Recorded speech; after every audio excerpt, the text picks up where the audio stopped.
Okay. All right. Well, it says we are live, so I'm going to go based off of that. So, how's it going today, everybody? This is Hazmat Trucker, and today I have with me Tyler from the Living Free channel. I was on his channel probably about 2 months ago at this point, talking about fuel hauling, and so I wanted to get him on my channel, and he was able to align his schedule with mine, and wanted to talk about how he started out as a company driver and now has 7 trucks going on 8, I hear. Yes. Okay, so I may have to change the title, but yeah. So how we're going to do this is I'm going to ask him several different questions pertaining to how he made the transition, what it's like to own a truck, and then how he made the transition into fleet owner. And then if you have any specific questions, you can post them in the live chat there. I will grab them. If we have time at the end, he will answer them, and we'll go from there. So, Tyler, you want to introduce yourself real quick? Yeah, my name's Tyler Freed, and like you said, my channel's the Living Freed channel. If you haven't seen that, go check that out. I have taken a break from YouTube over the last couple months. Just people have asked where I'm at and what I'm doing, and I'm not done with YouTube, but just took a break because my wife's been pregnant and with our second child, and I just wanted to basically focus on family and everything the last few months. Um, leading up to the birth, and I'm getting ready to actually go back out on the road a little bit. I've been off the road for 6 months, and but in order for me to go to the next level, which I'm sure we'll get into, um, I'm going to have to go out on the road a little bit part time. So, but yeah, I've been in trucking for a little over 7 years now. I drove as a company driver for about 5, and I was an owner operator for about 10 months, a solo owner operator, and then I added my second truck of February of last year. And then, I kind of used that money or I used the money I saved as a company driver to really expand heavily last year. And basically, over the last year, I've been a fleet owner, like you said, Hmm. up to 7 trucks now. But yeah, we'll get into the whole process. But yeah. Sure. Yeah. So you've answered part of my first question there, but so what brought you into trucking specifically? Well, so before trucking, I worked in the stage lighting industry. Hmm. And I worked down in South Florida for about 3 years. I turned 21 and I moved out there because my half brother owned a stage lighting company out there.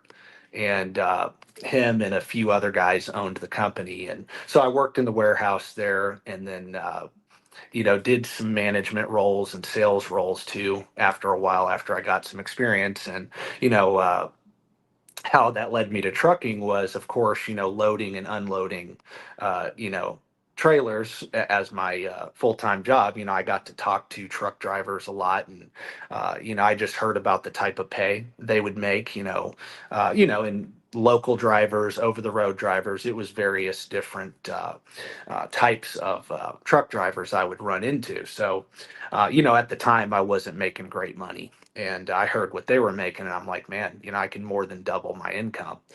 So, so I decided to leave what I was doing.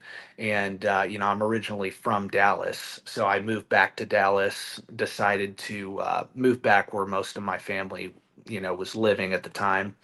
And I enrolled in the Millis Transfer CDL school. Millis Transfer is a company based in Wisconsin, but they had a terminal down in Burleson, Texas. So I started there and went through their school, got my CDL, got my training done, and drove for them for about 3 years. But what got me into trucking, like I said, was the fact that, just number one, the pay was a lot higher than what I was making before, and then two, I knew that.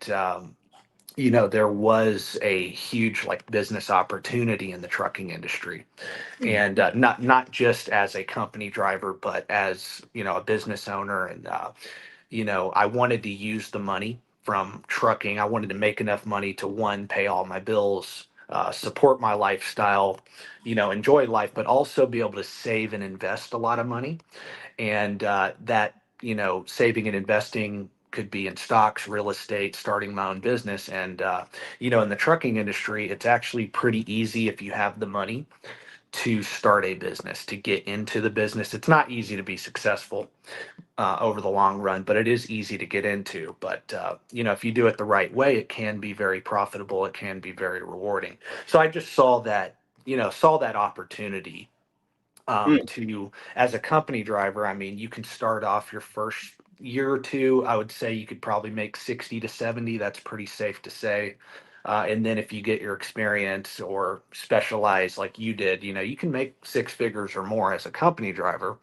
And then if you do the owner operator thing the right way, you can make, mid like 150 to 200,000 plus a year with one truck. And then once you go the fleet owner route, the sky is the limit. So that's basically what I saw.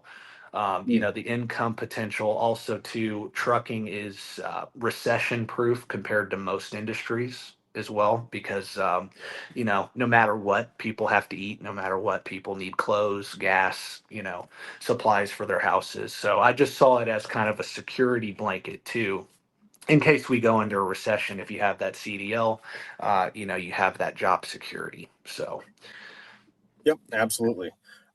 So let's see here. So you said you started out as a company driver and it was about 3 years before you bought your first truck. Is that right? no, so I drove for Millis Transfer, my first company, for about 3 years, Okay, gotcha. and then I switched over to drive for Creek Carrier, and I drove for them for 2 years as a company driver. And then I bought my first truck from them, and then I ran as an owner operator, just a solo owner operator for about a year. It was about 10 months really. And then I during that first year I was saving up to buy a second truck, because I knew I wanted to start a fleet, but I wanted to see how profitable one truck could be truly. Mm, right. And because I had a lot of savings before I bought my first truck. And I had enough money to buy three or four, because I had saved 50 to 60% of my income for 5 years. The first 5 years I drove as a company driver, but I didn't want to go pour all this money into a bunch of trucks and not test it out. At least if I bought that first truck, I could run it for a year and see how well that went, and how truly profitable it can be. And once I realized, hey, one truck can be very profitable if you do it the right way. That's where I decided to kind of pull the trigger after 10 months of driving as an owner operator. I bought my second truck, hired my first driver, wanted to prove to myself too that I could, hire somebody and they be successful as well. That second truck, because that really was the hardest step, was hiring my first employee.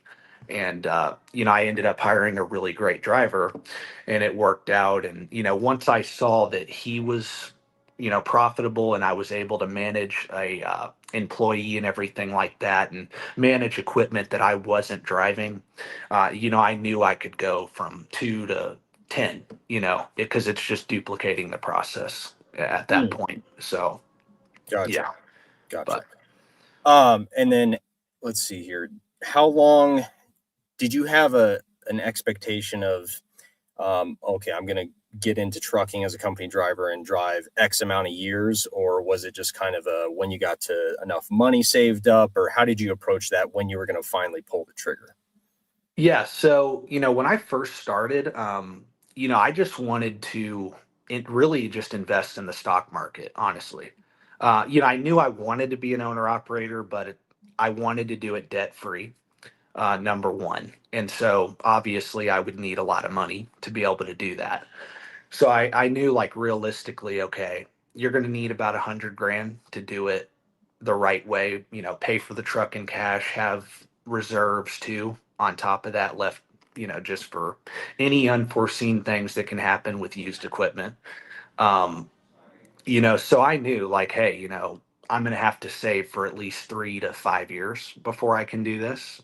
Um, and also too, I didn't want to, put 100% of my money into a truck as Mm, well. So that also kind of delayed me starting as an owner op. I did save enough money to be an owner op after about 2.5 to 3 years, Mm, but like I said, I didn't want to put 100% of my money into that. So what I right. did was I'm like, okay, I'm gonna make it to where at least 50% of my money is in safer or more conservative investments, which I chose low cost index funds. So I invest in like a total world stock market index, or people are familiar with like the S&P 500 or, that, but the total world stock market index is very similar to that. It just has some international stocks as well in Right. that index.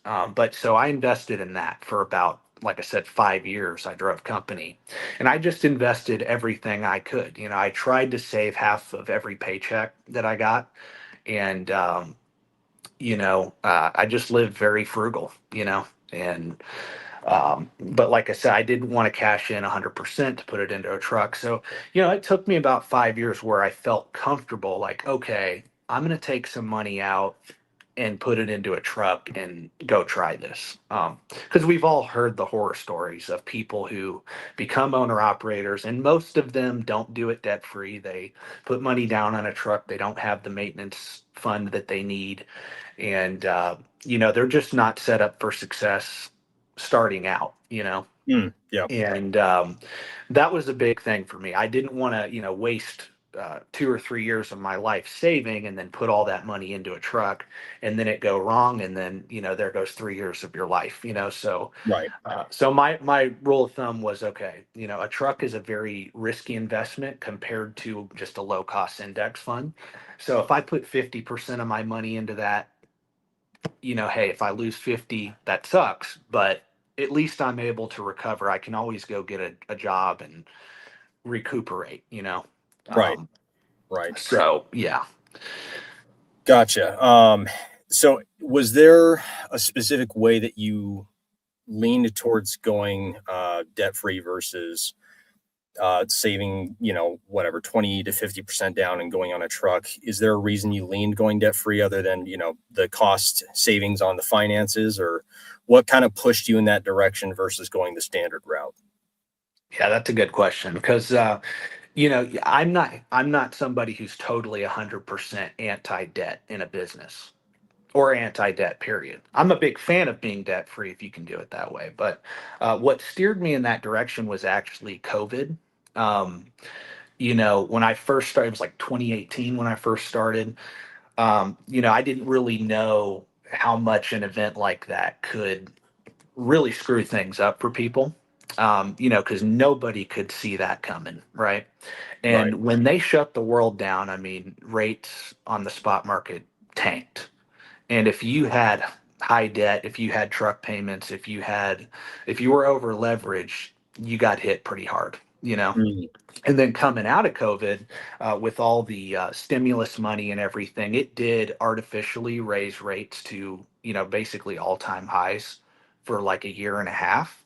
And then like somewhere around like mid 2022, the market tanked again, right? And I was still a company driver throughout this entire time. But I had been watching the spot market. I had been studying the market and the trucking industry. And once again, people during the boom times, people took out, they mortgaged their house away to go buy a truck or start a trucking business. And, once the rates tanked again in 2022, all those people got swept away, right? right. And so I just kind of learned the lesson through other people, like, hey, here's how you don't do that. And I also learned the lesson of here's how you do that. The owner operators that I saw on like YouTube or big companies, even that I would, learn from, uh, I saw that, hey, the ones that have the best long-term success are lean. They have a Mm, low cost of operation. They have plenty of reserve money for repairs. Yes, it's a much slower process to grow and get to where you want to go, but it's also safer because when you don't have $2,000 to $4,000 a month, $5,000 a month in truck payments, your costs are a lot lower. So if rates fall, you can survive those bad times. And I didn't want to be in a position where, hey, I've got, a $3,000 truck payment, for example, every month, no matter what. If the rates fall, I got to pay it. If my truck is broken down in the shop, I got to pay it. There's a lot of factors, right? And Yep. also, too, with one truck, I do think doing it with debt, it's just too much risk, honestly. And because think about it, you're the only driver, right? Like you're the only way that truck makes money.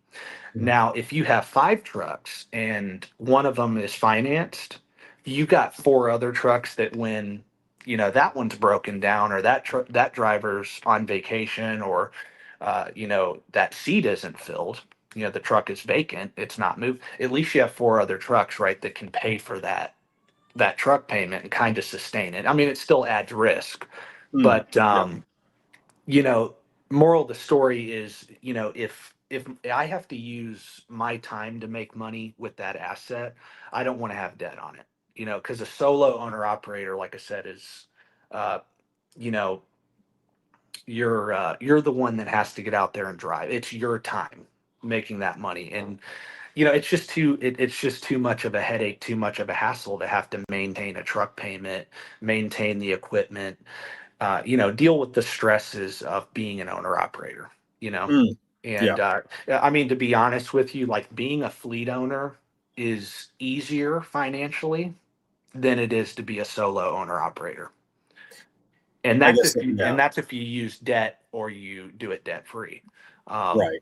and a lot of people may think that's kind of crazy that I'm saying that, but just Yeah. when you're trading time for money, you really don't want to be over leveraged when you do that. Because what if you get sick? What Right. if, yeah, there's a lot of factors. But if you have, five other trucks making you money while you're sitting there, just running the business or sitting at home, you just have more streams of income. It lowers your risk.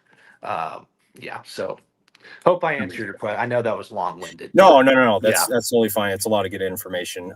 Because that is definitely not the norm. It's hey, whatever company is offering leases for whatever Oh, five yeah. thousand dollars down or whatever, and so and they jump into it. They jump into the deep end of the pool without understanding Yeah. how to swim. Yeah.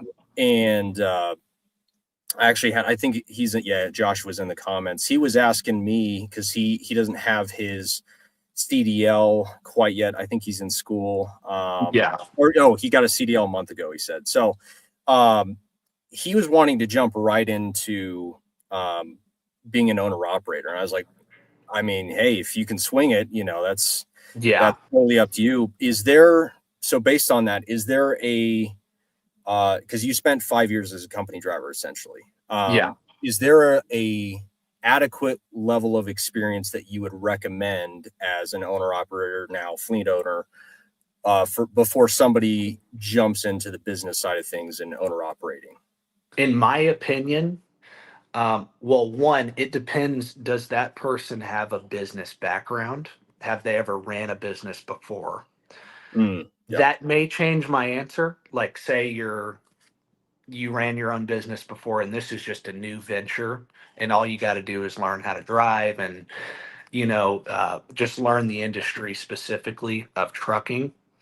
Um, but that's kind of rare. Most people getting into trucking, it's, hey, they just need a better paying job, Yep. and then okay, I'll go from there and build a business.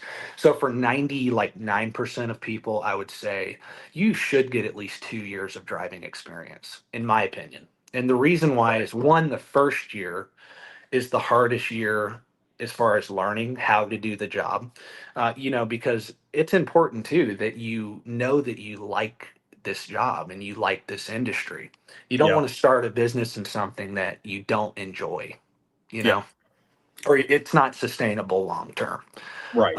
So I would say, because that first year you're learning how to deal with shippers and receivers, you're learning how just the skills of the job, backing, how to navigate across the country, making it through a winter season and a spring season, and just dealing with all the different things you deal with on the road.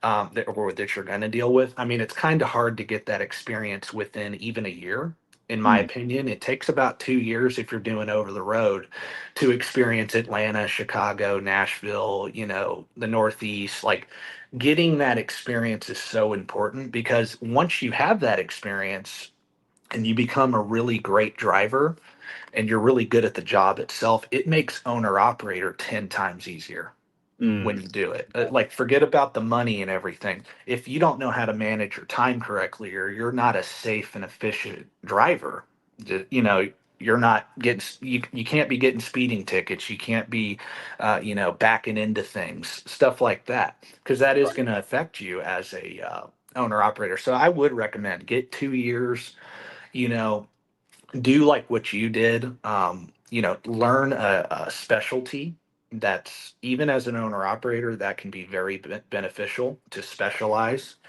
Yeah. But yeah, I would definitely recommend that. I mean, even if you have the money, sit on the money, make sure you like the job, get good at the job itself, and then go into it. Right. Yeah. I 100% agree. I always recommend get your endorsements because each and every endorsement is something else to fall back on. Right. So if you try the owner operator route and you crash and burn, it Yeah. sucks, but at least you can fall something back into like tanker work or school bus or passenger bus. So it's something that you can always fall back on, and I recommend. And even hazmat, I know it's annoying to get the certification every 5 years. It's a pain, but it's Right. really not that big of a deal. Correct. Your TWIC card, all that. So it's not a big enough deal, but it is enough of a hurdle to where that's why a one reason why people who do get their endorsements, they end up making more than the average driver because not everybody's willing to get their endorsements. So Right. um yeah, so moving on here, was there when you were specking, did you have certain specs that you were looking at when you were going to get your first truck? Because I'm assuming you had an idea of what lanes you were going to run and where you were going to run. Yeah. So, of course, I was driving for Crete, and, I found out about their owner operator program. And so, once I learned about that, I realized, okay, I'm going to need a good, reliable truck that can go over the road, that can put on a lot of miles. So I had to learn, like, okay, what engines are the best? And now, me saying this, I'm not telling you to go run out and buy either one of these engines, but to me, they're the best. They're the only two engines I would touch, because that's the main thing. The type of truck is kind of irrelevant. The engine's what really matters, you know? Um, and now I'm talking about, not from like a luxury standpoint, but hey, we're talking about efficiency, reliability, number one, fuel efficiency, number two, access to parts. How easy is it to get that engine worked on? Meaning, like, are there more mechanics trained to work on those engines? Because that does matter,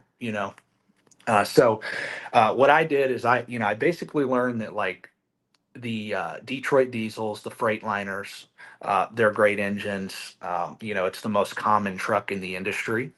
And so, access to parts and technicians and everything like that is pretty easy. And it's a very reliable truck. As far as the engines go themselves, I did my research. I'm like, okay, a DD15 engine can go 1.2 million miles before you need a rebuild. That's if you maintain the truck properly. You get the oil changes when you need to. You're doing proper preventative maintenance on it. It's no guarantee, but they can last that long. Same with the Cummins as well. I'm also a big fan of Cummins, and that could be a Cummins that's in a Freightliner or an International or a Kenworth or a Peterbilt. But those two engines, specifically Detroit diesel and Cummins, are the two that I was willing to buy. Well, Crete, my first truck, I just bought one of theirs. They had a DD15. They run basically all Freightliners. So, Right. I bought one from them, and I knew, okay, I can get a truck from Crete with like 400,000 miles on it. And yeah, it's a used truck. It's going to have things that need to be done to it. I'm going to have to put some money into it over time, like suspension work, tires, just little things that will go on a used piece of equipment. But I knew, okay, this is a reliable engine for a while. So it'll give me Right. time to make my money back. It'll give me time to plan for either rebuilding the engine at some point, maybe once it hits that, 800, 900 plus thousand mile range, or trade it in and just get a new one. And, so that's important. Number one, the engine. Is it fuel efficient? The Freightliner Cascadias are extremely fuel efficient. So are like the Cummins. As long Right. as you're getting a aerodynamic truck, one of the newer models, you're going to be good on fuel efficiency. And that's important because the type of freight I haul is just general dry van and reefer freight, and so I need to get that good, the good MPGs, and be Right. able to put that many miles on the engine, like I said, and yeah. So I bought the truck from Crete also too because they do offer a 3-year warranty. I'm a big fan of warranty, Mm. extended warranties, especially if you're buying a used truck. Honestly, if you're buying any truck, but for the type of trucks I look at, I like to get a 3-year warranty. And the reason why is because, you never know what's going to happen when you buy any equipment, but specifically used equipment. So Right. that warranty has to cover the engine, the main engine components, and the DEF system and the transmission. Those three Mm. things, as long as it covers that, I have that peace of mind like, hey, I'm buying this truck. Yeah, it could last, a million miles and not need a rebuild, or the engine can blow in 20,000 miles after I buy it. Well, at least I have that warranty to back me up. And yeah, you do got to pay for that, but it is worth it in the long Mm. run. So I just kind of factor that into the overall cost of the truck. So the first truck Gotcha. I bought with Crete, it did have remaining factory warranty. So I Mm. bought it at like 400,000 miles. It had factory warranty up till 500,000. And then you're able to buy an extended warranty through them with an extra 250,000 miles. So it would go up to 750. And so it basically, came to about 3 years of warranty. And Mm. that warranty, like I said, would cover the engine and after treatment system and stuff like that. And, I mean, that's a big deal because, like, for example, that first truck I bought needed a new one box replaced. It's had multiple, times where fuel injectors went out and I've needed that replaced, just little things added up over time.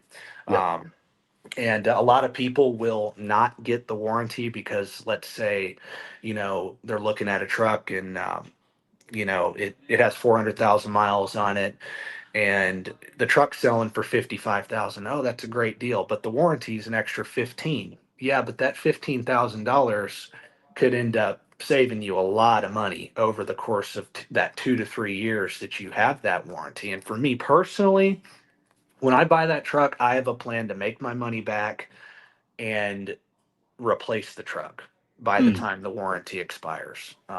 Right.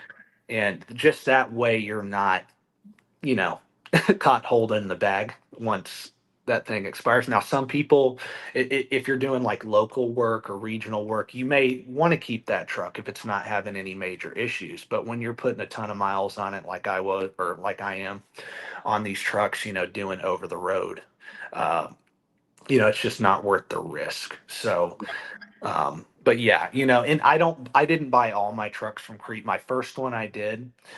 Then I bought a Freightliner from a dealership, and I started going that route. And the reason I did that too, as well, because there's another thing I want on the trucks is an APU. I'm a big fan of Mm. APUs. The first truck I bought, I didn't really know that much about mechanics, and that was my weak point in trucking. Like I'm not that mechanically inclined. I had to learn that. through Right. trial and error. And, I learned a lot of hard lessons about, preventative maintenance and, the importance of not idling, especially with newer trucks, with these DEF systems and everything like that. If you're idling constantly, that's just basically tearing that truck up. Not only putting wear and tear on the engine, but it's bad for the DEF system. So I learned about okay, it's important if you're an owner op, get an APU installed. So I got a used APU installed on my first truck, and man, it the cost savings on that as far as fuel and maintenance and everything, it's been night and day. So I went away from buying from Crete after the first truck, and I just went straight to the dealer to try to find a truck that already had an APU installed. Gotcha. And what I learned with the second one is I did buy another Freightliner, and it was a ex Walmart truck, and so all the Walmart trucks have APUs on them.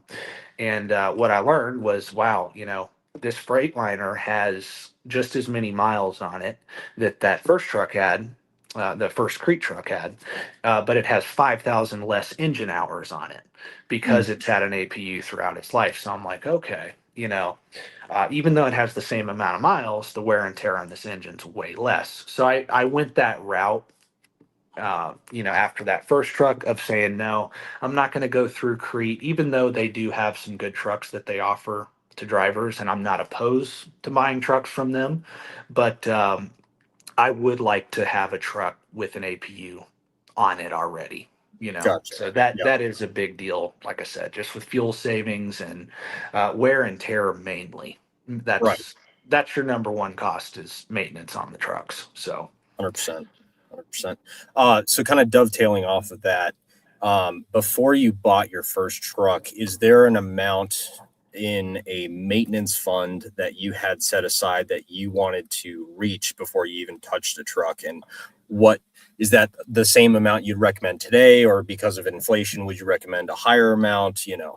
yeah, I would recommend one, do it debt free, of course. Two, have at least 20 grand saved up in a maintenance account. Maybe, I mean, 30, anything above that's amazing. If you have more than that, great. But definitely have 20 to 30,000 saved up. Mm, gotcha. Even with a warranty, because there are things that those warranties aren't going to cover. Right. Especially if you're getting a third party or after market warranty, you're still going to have to do things like alignment, and the bushings on the truck and tire repairs and things like that. And you just want to be starting off on the right foot. Also, too, let's say you have 20 to 30,000 after you buy that truck. You've already got a head start on a rebuild on that engine, Mm, or you already have a head start on a second truck if you want to replace that in the future. But right. that's what you should be planning for is when you buy a truck, okay, if it has warranty, and this is my opinion, but if it has warranty, let's say it's for 2 years, okay, um, you need to plan on, am I going to rebuild or am I going to replace this truck after 2 years? Right. Right? Or however long the warranty is. And you just run the math on your profit and that you can expect to make, and you can figure out the numbers. But yeah, so That makes sense. Uh, and then speaking of leasing, I know some guys they go from company straight into owner operating with their own authority. Uh, okay. but you obviously went, the lease route. Why did you go the lease route, and why would you recommend that if you do for others? Well, the reason I leased on is because one, the industry's really changed over the last couple of years. When I first became an owner operator, most brokers would work with new authorities, or at least like I would say like 50% of them would. This was a couple years Mm, ago, but over the last year, it's like 70 to 80% of them won't work with you if mm, you're a new authority. You got to have like 3 months, some of them 6 months, some of them a year of active authority before you can work with all the brokers. right. So what that did was I'm like, okay, well, even if I buy this truck and get a trailer and set up the authority, I'm not going to be able to have, that dependability of freight. Even if the rates are good, if I can't haul for the broker, then it does me no good, right? And so I wanted to one, be able to make money right away. So if I bought a truck, I could lease it on to a company and start making money right away. So Crete, the company I lease to, they have all contract freight as well. Mhm. So I like that. Now there is negatives to it, but for me it was a positive at the time because one, the rates were actually better being on with Crete and just dependable because their rates are set in stone. One, it's contract freight. I'm not dealing with brokers. It's all through the company. Two, the rates are set in stone, so I don't have to worry about market crashes or anything like that. Three, I don't got to worry about, not being able to pull for this broker because I don't have an aged authority. That's a big deal. Like, especially with one truck, why would you want to deal with all that if you have one truck? I mean, Right. why not just buy a truck, lease onto a company that already has those customers? Even if you're leased to a company that does pull brokered freight, okay, well, they already have that established authority. So you don't got to worry about, oh, I can't pull for this person or that person. You can start making money right away. Mm. And not that I'm not saying don't do your own authority. That is actually what I'm planning to do. But I am glad I went the least on route because I was able to start recuperating my money right away. Right. Whereas if I got my authority, I'm not saying I couldn't have made it work, but it would have been definitely a lot harder to bring in, revenue right away and, just have that dependability of freight. That's the number one thing. And then, also things like, leasing to a company, like with Crete, I can do all my services at their shops. I get discounts on parts at their shops, labor rates. I get their trailers as well, access to all their trailers. I don't pay for that. So that's another cost when you get your own authority. If you don't have a trailer, you can do power only, but you're limited Mm. when you do power only. Yeah. But with Creed, I don't got to worry about that. And, being that too, I get to use their trailer pool, I get a lot of drop and hook freight. And drop and hook is very efficient compared to doing live loads and unloads. I get discounts on their fuel. They also pay a fuel surcharge as well. The fuel surcharge is like, if fuel prices go up, they pass that on to the customer. It's in the contract to do that, and you benefit actually when fuel goes up as a owner operator leased to a company like that, Mm. and it's just more security. Long story short, I'm not saying every company does that, but just in my situation, that's how it is, Right. and yeah, again, the authority route is great in the long run. If you're trying to build a trucking company, in the long run, yeah, you want to go through those growing pains and get your own customers and build your own, customer base, like I said, because, yeah, if you're trying to, like, my goal is to eventually build a company where I can sell it in the future. And in order to do that, I do want to have, some of my own customers. Now, the beautiful thing is, I can have trucks leased on to Crete and have my own authority. I just have to Mm. separate the equipment. But as a solo owner operator, I mean, honestly, I would lease to a company like Landstar's great. You get all that with them. Crete is good. And there's other one like Mercer. There's a bunch of different ones. If you do like doubles and triples and stuff like that, LTL freight, you can do FedEx. There's a lot of different options, but yeah, just starting out. I mean, I hope I'm making sense, but it doesn't Yeah. make sense to me to take on all that, uh, cost and headache when it's easy just to buy a truck and lease on and get to work. Right. So. Yep. No doubt.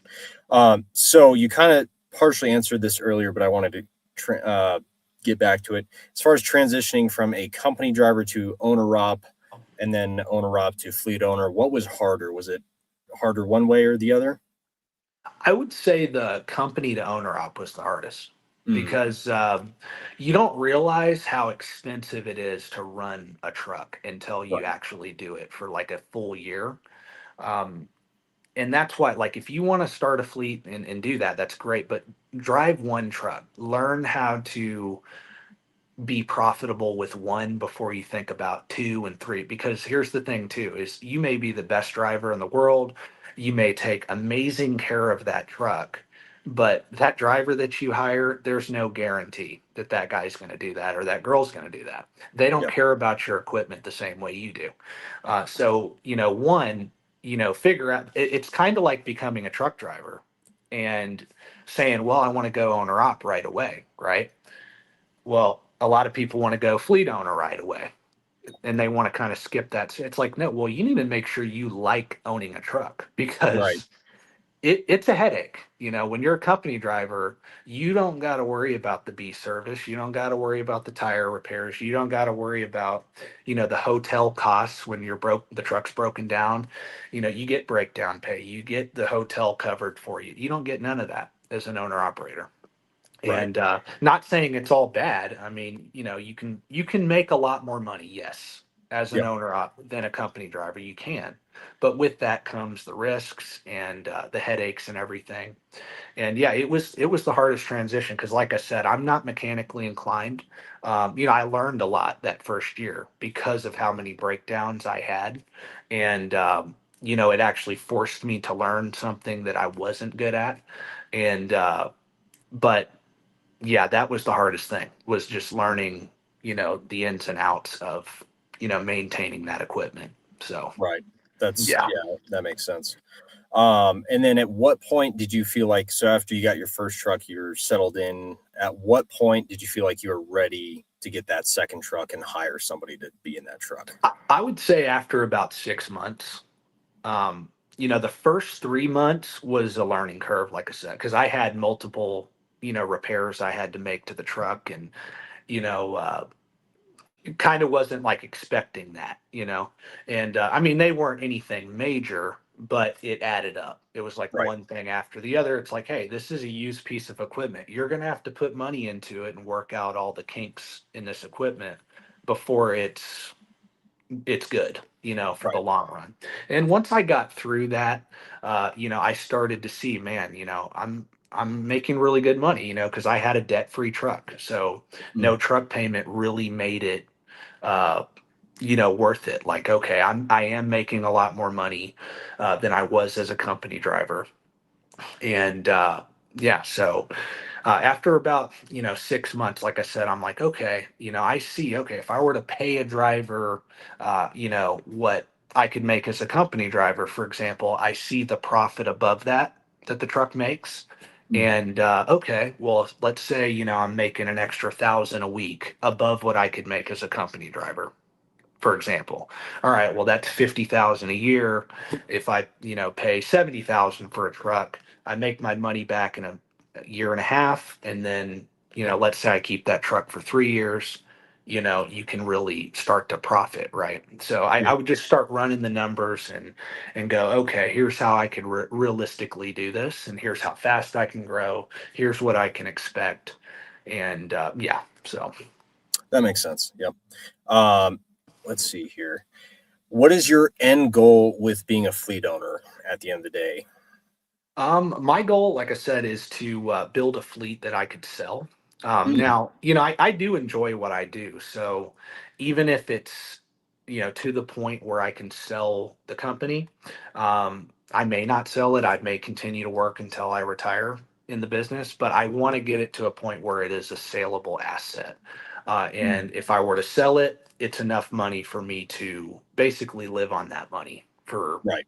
the rest of my life. So, yeah, that's my goal. And, I basically need to be able to, the business has to make enough profit every year to where if I could sell it for 4 times the net profit, that is that lump sum I'm Mm. looking for. Okay. Yeah. You probably have a So, number specific in mind, and then once you reach that, you're done, even if that's like 2 years from now. yeah, yeah, Oh, okay. yeah, Well, that yeah, makes it could sense. be, Yeah. and who knows? Like, even if let's say I did sell it and I got out in 5 years, I may want to get a job again and Right. drive and just have something to do. Yeah. Because one thing I have learned is like, business is great. There's a lot of advantages to it and everything. You have a lot more freedom than you do, having a regular job, definitely. But it is way more time consuming. I Yeah. mean, I'm 24/7, 365 on call, right? I mean, I get calls at midnight, I get calls at 2 in the morning, like, and do I want to do that for 20 years? Probably not. That's just the reality. And Right. it is very rewarding, don't get me wrong. Like, one of the things I love about running a fleet is the fact that I do offer a lot higher pay than a lot of Mm, companies out there, especially for like just doing general freight. And I take pride in that. I like being able to offer a job to experienced truck drivers to where they can make six figures a year, and mm, and I enjoy talking to them a lot and building relationships with them. But like I said, it's very time consuming, right. and actually being just a regular driver is a breeze compared to, mentally it is. Right. Yep. So, Yep. but Yeah. And then let's see what was the biggest mistake you made along your journey as far as being an owner operator or fleet owner, and what would you fix about it if you could go back? if I could go back, I would have learned a lot more about, um, preventative maintenance on trucks. I would have learned a lot more about, the different types of engines and everything that are out there and just like different trucks and what to look for. I would have learned about, like how important it was to have an APU on a used piece of Mm, equipment for its entire life because, again, it was very costly. The first truck, I still have that. And once I worked out all the kinks on it, it's been a great truck, but it was a very expensive lesson the first few months I owned that truck to learn, and I'm like, okay, well, even though it's a good truck now, I had to put way too much money in it the first few months, and I need to try to find a way to minimize that in the future. So mm, that's the biggest thing. I mean, I think breakdowns, people say, fuel costs and insurance and all that's the highest cost. In my opinion, it's not because as long as the truck is running, you can cover your insurance and fuel, but when the truck's broken down, man, I mean, you're basically hemorrhaging money. And so it's very important to, learn the basics of mechanic. I'm not a mechanic, like I said, but learn the basics. Learn how to do a proper pre-chip inspection. Just learn as much as you can about the mechanical side of trucking, and that'll save you a lot of money for sure. mm. So yeah, Gotcha. that's by far the number one thing. That's fair. That's good advice. And then kind of off of that, what major decisions did you make that you're glad that you made and you would recommend to aspiring owner operators or fleet owners? I'm glad that I waited for 5 years. I'm glad I waited as long as I did. Um, Mm, like I said, getting the experience as a driver, also doing it debt free. I'm glad I did that because, like for example, when I had the one box go out, it was under warranty, it was covered, but I'm stuck in Hermiston, Oregon, and spending the night in a hotel room for 2 weeks waiting for oof. that repair Yeah. to be done, right? And that's, you know, how much money every night for the hotel, plus lost revenue, and just things like that, right? That Mhm. yeah. So That's fair. That's fair. yeah. And then, do you offer consulting on becoming an owner operator or fleet owner? Because I thought I had seen a video about it on one of your channel videos, but just thought I'd I throw that out there. Yeah, I will. Like I said, I took about a 2 month. It's been about 2 months since I posted a video, and I was actually getting ready to start that. But like I said, I just needed a break from YouTube. But once I Yeah. come back, I am gonna offer that. So, if Okay. anybody's interested in doing that, definitely, you know. Yeah. Yeah. Um, Yeah, and your channel is already posted in the description of this live. So if anybody's interested in not only consulting down the line, but just more in-depth details about being an owner operator, how to run your numbers, because you do a ton of different videos about in-depth owner operating and how to do it successfully. So this is just kind of a bird's eye view of it that I wanted to go over with you. But yeah, if anyone's interested, I would highly recommend going to your channel and checking out your videos because you do a great job on those. But Well, I appreciate it. yep, no worries. And then probably the last question, I think you've kind of already answered this, but when do you see yourself retiring or walking away from trucking? Ooh, from trucking. I want to give it a realistic time frame to be successful at the Mm, business. I would say by 40, really. mm, But as far as the business side of it, I want to be out of owning a trucking business by the time I'm 40. So I'm mm, 31 now. So that gives me 9 years to realistically accomplish the goal that I have mm. set. And because it's always going to take longer than you think.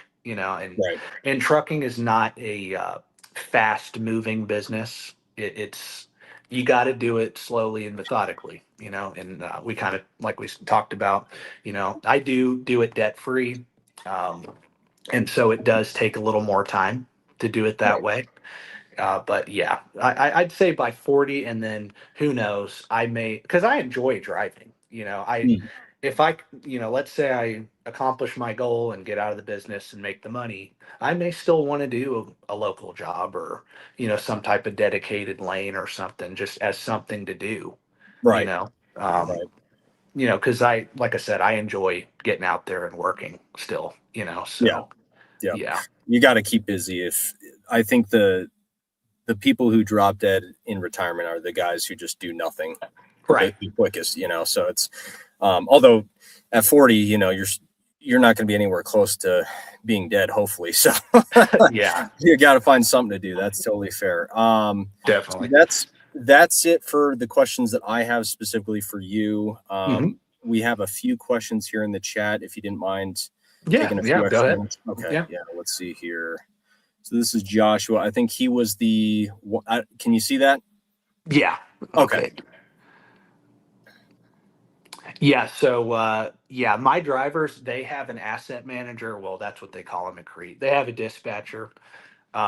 And so I really don't have to worry about, them as far as dispatching and load planning. So they just work with Crete on that.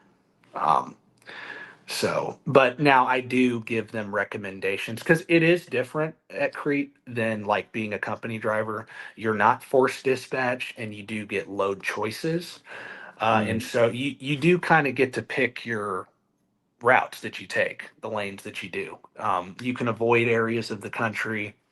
You can turn down loads that, let's say a load is, too heavy and you don't want to haul that. You can turn that down, or it's going to an area that's got a blizzard going on, for example. You can avoid that, right? You got a lot of choice. So with that, though, can be costly as a fleet owner. And so what I tell them is to try to be, aware of, okay, one, the weight of the load, because that's, just more a higher fuel cost. Um, if they just pick anything, they'll pick anything. They don't care how heavy the load is, right? But that's just more wear and tear, higher fuel costs. So I try to tell them, hey, try to pick loads under 40,000 pounds, for example, and mm, also to try to pick loads that have lower deadhead miles, because the deadhead miles are not paid as much as the loaded miles. right. So, and as long as they do those two things really with Crete, it's easy. I mean, they got the freedom of an owner operator basically, except they don't own the truck and have to maintain it. So, yeah. Gotcha. Gotcha.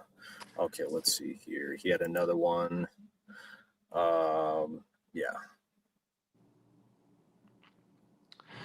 I don't know a whole lot about 0% interest business credit cards. I mean, it sounds pretty good, you know. Yeah.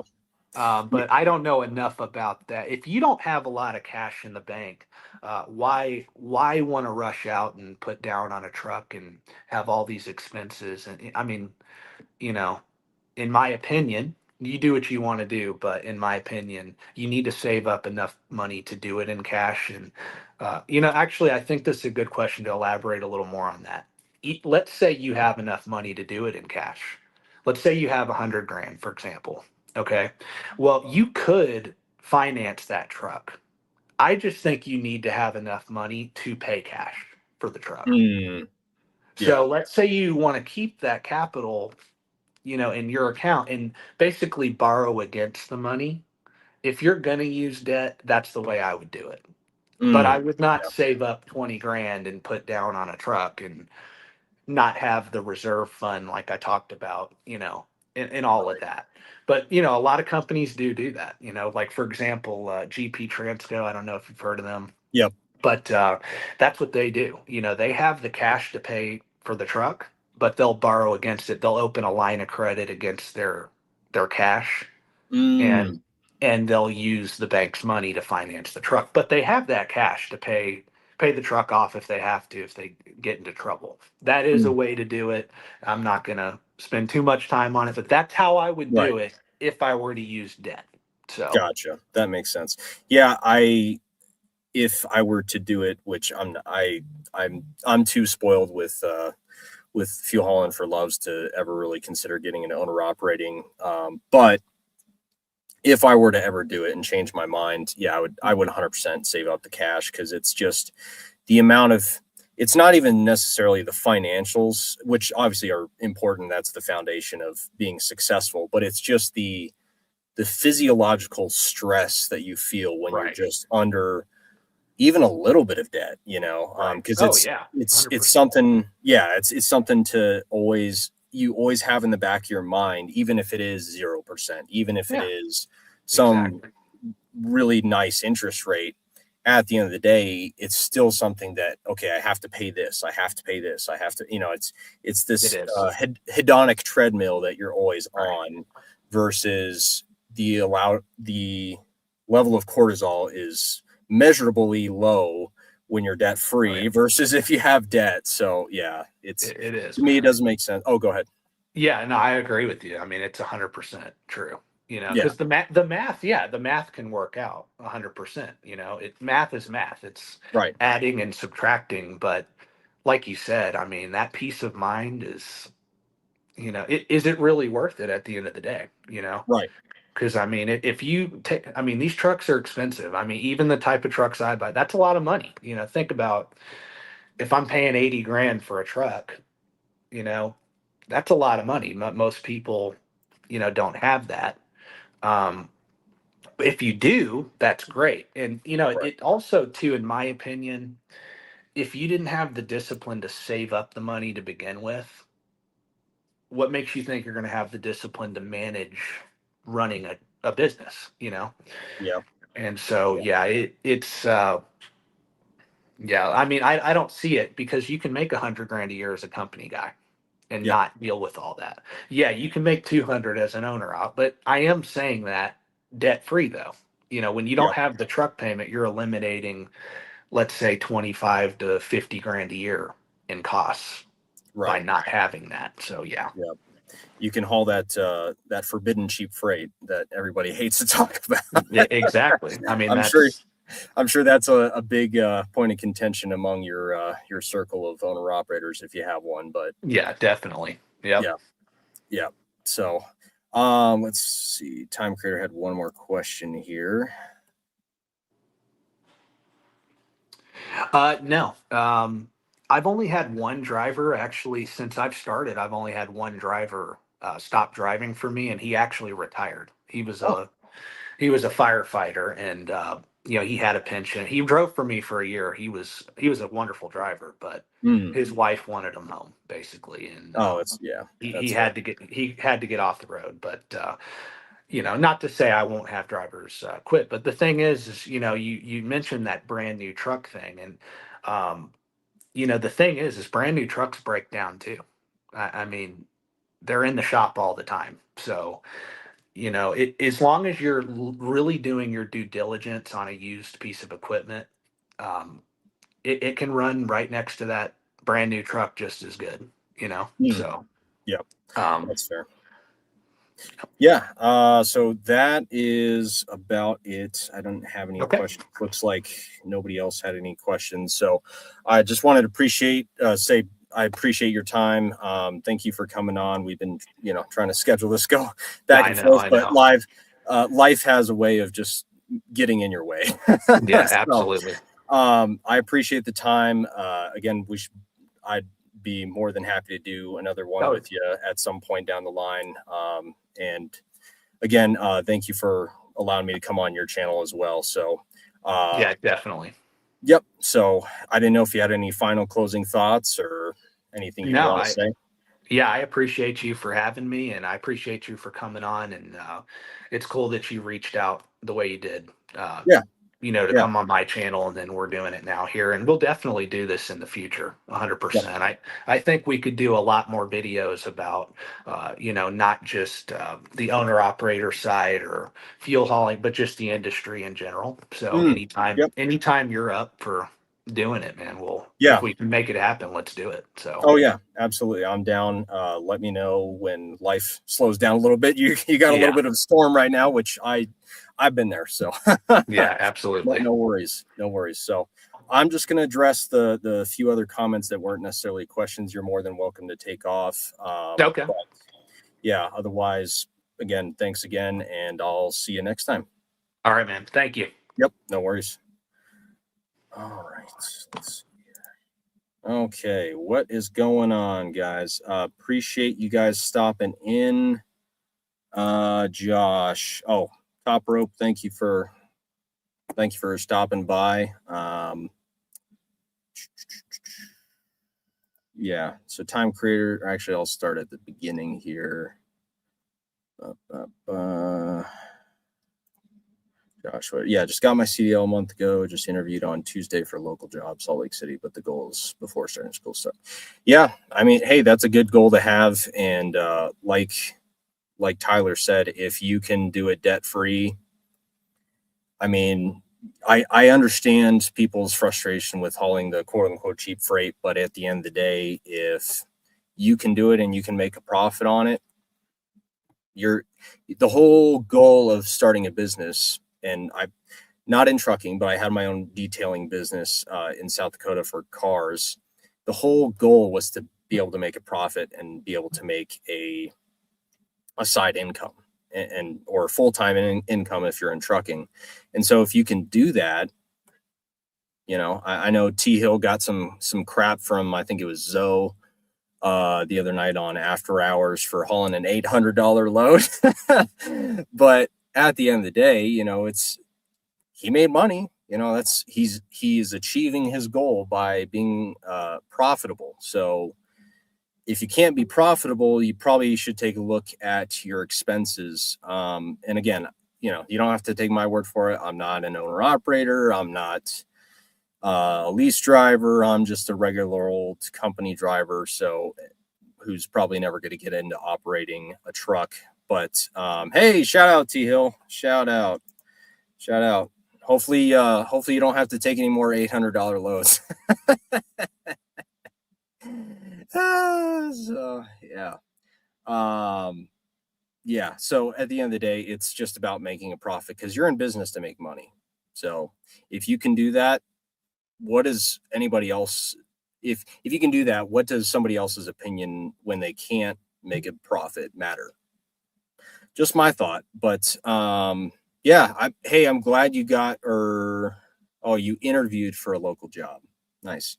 Hopefully you get it again. At the end of the day, that's all you can do is try and apply. Hopefully you can talk to the drivers that you're trying to get hired on to be coworkers with. But, at the end of the day, you can just put your best foot forward and go from there. But appreciate the questions, though, Joshua. Hopefully that gives you some answers as far as you wanting to start your own fleet one day. Let's see here. Time Creator. I've seen people try to build fleets under mega carriers. They all have to go back to driving themselves. Not enough profit margin. Yeah, I guess I don't know if Crete would count as a mega carrier. I guess I don't know, maybe, but sounds like he got it to where he was able to buy 7 trucks off of it, and now moving on to his 8th truck. So that he's going to have to drive himself for a while. So I guess if you can make it work, I would wonder, Time Creator, if they tried to build those fleets with debt or if they were way over leveraged, versus something like Tyler, where he did all debt free. He paid cash for everything, so far as I know, and so far as he said. So I would wonder. Let's see here. Yep, top rope, got you. How's it going, T Hill? Better to invest. Oh, click on that. Better to invest in real estate that goes up in value versus trucks that go to zero, right? I mean, as the great Thomas Sowell once said, there are no solutions, there are only trade-offs, and it's very true. There's not this magical thing you can invest in and not have any problems. Like even low cost index funds, again, not financial advice, but low cost index funds, they still have the risk of going down. You know, if the economy tanks, if we're suddenly in a recession or even a depression, God forbid, it's not a guaranteed return. There are no guarantees in life. There's no, besides death and taxes.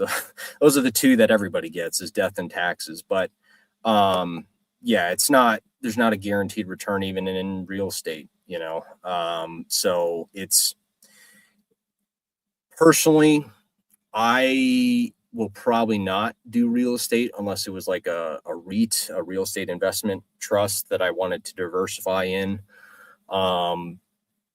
Because it's just, especially if you're going to be the landlord, I don't want, just me personally, I don't want to deal with people, especially when I'm done with trucking and I'm looking for a way to diversify, or even while I'm still in trucking. I don't want to deal with tenants. I don't want to deal with people in general, because most people just can't get it together. It is what it is. It sounds like, if you, I should have asked him how he found high quality drivers for his trucks, because that would have been a good question. But I think that would probably be a big hurdle, as well as finding the right people to get into your truck and not completely destroy them. So at the end of the day, real estate is good generally. Doesn't mean that's always going to be the case. And it comes out to you, what you prefer. I would highly recommend, and this is probably the only thing that I'm not going to get in trouble for saying, is do not invest what you do not understand. Okay. So don't spend money, certainly not tens of thousands of dollars in something that you don't understand. So if you don't fully understand it, you didn't, shadow under somebody in real estate, or you didn't read a ton of books about real estate, and you're not well versed with dealing with contractors or tenants or just people in general, probably should stay away from it, because you are much more likely to get scammed out of your money, and that money to just be taken away from you. So there's that. But and that was how all these guys who invested however many thousands, hundreds of thousands into all these meme coins that just went up for a short bit and then tanked. They didn't understand what they're investing in, and or they were trying to time the market, which with crypto, that's wild. That's wild. But anyways, yeah. So it's up to you as far as what you want to invest in. Personally, again, not investment advice, but I like low cost index funds. You invest in them, you check them every once in a while. Historically, it is averaged 8% for the S&P 500, it has returned an average of 8% all up years and down years combined. So I like that. That works for me. Doesn't mean that's going to be the case for you. You got to figure out what your risk profile is. Again, like I mentioned in another live, my coworker who's been here at Gemini for 7 years, he's an absolute minimalist. Number one, he got his monthly expenses down to like $1,500. He's a single guy, doesn't have any family or wife or anything like that, but he's been living like that for for since he got hired. And he still has his expenses down to about $1,500 a month. And so he's able to take the rest of that money, stash it away into what he wanted to do, which is CDs, which that's his, that was his risk profile or risk tolerance, nothing wrong with that. And so he's got a couple $100,000 since he's just an absolute minimalist and he's just been stocking away in CDs. So there's nothing wrong with that, but most people don't want to live like that. They would rather spend money that they don't have and go into debt. So that's fair. But I appreciate you guys showing up. Looks like I have gotten everybody's comments. Once again, thank you to Tyler. Shout out to you for coming on. I appreciate it. Definitely do something else again. I have to get back to fixing that section in my fence. So got to go dig some holes and put in some posts and concrete. So lots of fun of home ownership, but hopefully you guys have a good day. I appreciate the chats and the questions. Otherwise, you guys take care. I will see you guys on the next one. Take care. God bless.